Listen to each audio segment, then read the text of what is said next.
мой бой веду самим собой, свой по жизни крест несу я за спиной. Дикий вой в душе, значит еще живой. Остановлюсь, когда лишь сам себе скажу стой. После долгого затишья вернулся он. Киану Ривз вновь поставит все на кон. Новый фильм, классический боевик. На большие экраны рвется Джон Уик.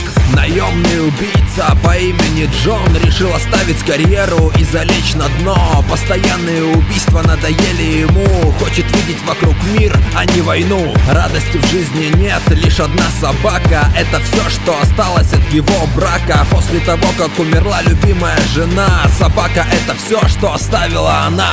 Еще одна вещь, дорогая для него. Машина Ford Mustang, и на этом все. Собака и машина — лучшие друзья, и без них не проводил он еще ни дня. Он и представить не мог, что случится так, что его жизнь превратится в еще больший мрак. Машина угнана и убита собака, и это для него и станет точкой невозврата. Бойся, тот, кто это сделал, все.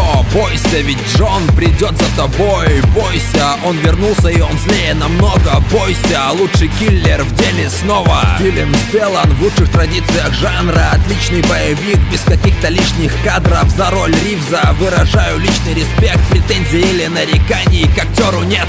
Ставлю 9 баллов за добротное кино. Кто любит выстрелы и взрывы, для вас оно. Постановка драк на уровне высоком, и мимо вас эти эффекты не пройдут боком. Если дальше идти не хватает сил, стиснув зубы, дави этот огромный мир. Считай, что это тир, а проблемы цели — это рэп-кинообзор всегда на пределе.